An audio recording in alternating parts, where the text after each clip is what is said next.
was so different about this session is this has been the most cohesive Republican caucus that we've ever had.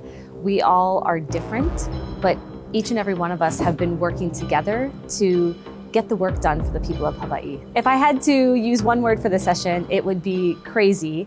And I think it's because we have so many new members in the entire legislature, but in the House, 50% are in their first or second term. So everybody's kind of figuring out what session is like. So it's felt a little chaotic, but at the same time, there's a lot of opportunity for new change. I've been here for 11 years now. There's not many things that surprise me about session. I think I'm always prepared for the unexpected because every single day is different at the legislature. I think my main takeaway from this session is how we can get so much more done when we're working together. And I think it's very clear. We can see when there's dysfunction, how things go awry, but when there's some unity and conversation, when things actually get done and get done well. And so I think those are my takeaways, really working on that culture of unity. That doesn't mean everybody has to agree, but it's meaning that people are willing to sit down and have conversations. And that's what needs to be done here. If I had to give some advice for some incoming first-time legislators, it would be take the time to really sit and observe and watch how this whole building works. I think the tendency is to want to come in, guns a-blazing, but there really is a lot to learn through observation, and not to come in with ego, but to come in with humility and recognize that what we're doing is such great and important work. And there are many that have come before you, and your new ideas can work together with those who have been here for a while. If I could go back in time and do one thing differently,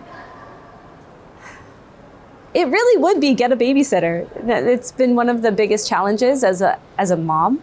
I have a 3-year-old and a 5-year-old, and as challenging as it is to be a mom and a legislator and the minority leader, we were able to get so much done because our caucus worked together. My favorite part of my job truly is being in the district because it reminds me why I'm here in this square building.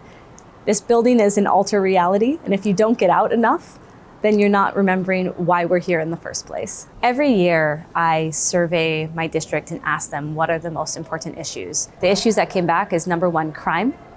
Number 2 is cost of living.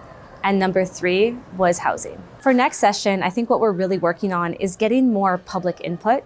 That's always been something that's been really important to me and something that I know is important to our Republican caucus. And so doing more surveys, asking people what they want, because that's really what this legislature should be about, is really doing the work of the people. I'm really hoping that we develop a culture here where we can really sit down and talk through differences. I feel like that's been missing this year. Unfortunately, people have fallen into one camp or another and not willing to sit down and truly have a conversation about how we move forward. And so that's something that I'm really looking for. We can talk about individual policies, but truly the culture of this building is what's going to make a difference.